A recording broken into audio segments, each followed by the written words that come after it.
Good day. In this presentation, I'm going to talk about the lease and license in retirement villages, and I'm going to highlight the difference between these two types of arrangements. A retirement village is a residential complex where individuals who are aged over 55 can get into a legal contract with the village operator to occupy its premises and benefit from a range of services, amenities, and health support. Different types of retirement villages accommodation are offered, including independent living units, assisted apartments, and a mix of both. It is very important to understand the different ownership arrangements. This presentation will explore the two most used types of tenant in Australia, leases and license, which are equivalent to 86% of the contracts. The long-term lease is when the complex operator owns the unit and the resident signs a long-term contract lease, which normally encompasses 99 years. This type of lease is registered by the operator to the title deed held by the Land Registry Services. The resident in this type of arrangement is considered a registered interest holder, as the lease is over 50 years. In this type of tenant, the resident pays an entry fee, which corresponds to the upfront lease payment. As when buying a freehold property, the market conditions will provide a benchmark price. This entry fee normally amounts to two-thirds of the price of a similar unit in the area. As the resident is considered a registered interest holder, this one has more responsibilities and independent decisions in relation to their premises, notwithstanding can also face more expenses as legal and conveyancing costs. Additionally, running costs of the village will be charged, and in this type of arrangement, as the contract is in the form of a registered long-term lease, the person is entitled to at least 50% of the capital gains of the premises.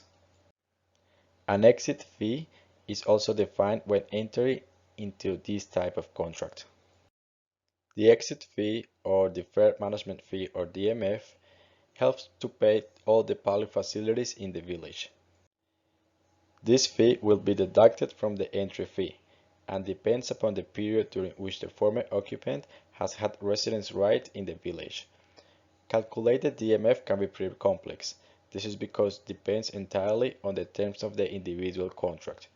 The Retirement Village Act does not specify any particular method or calculation or imposes any limit.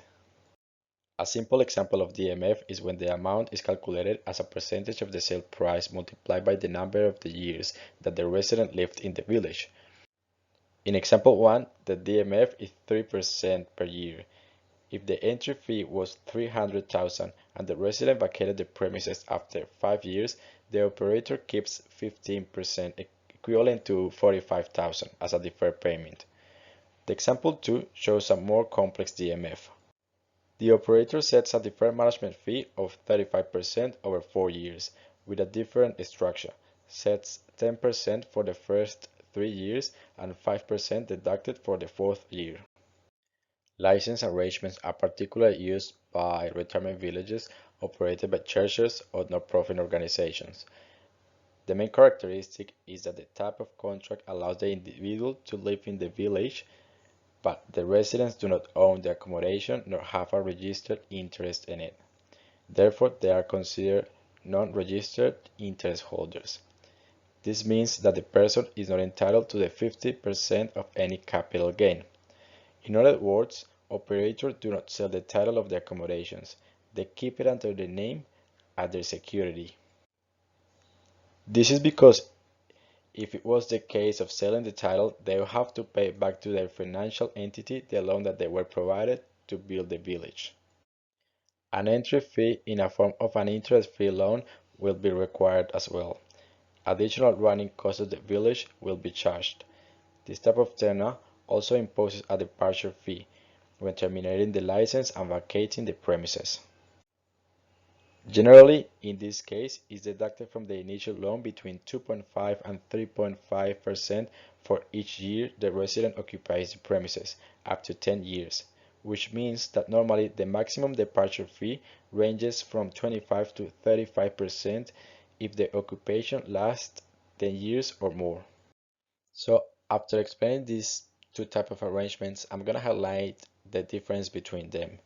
The first one is that license arrangements are particularly operated by churches or not-profit organizations, while leases are run by profitable private organizations. In the lease arrangement, the operator registers the lease on the title deed held by Land Registry Service under the resident's name, while in the license arrangement, the operator keeps the title.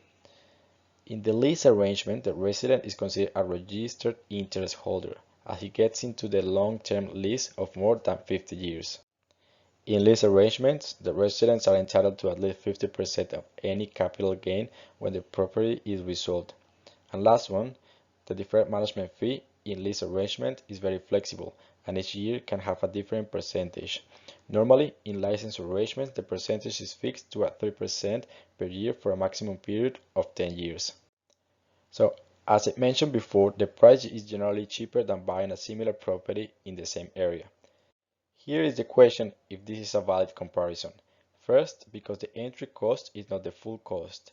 The residents pay the difference as a deferred payment at the end of the occupancy. And second, because a retirement village generally offers a range of services and support that freehold property would not have available. So this is not an apples for apples comparison.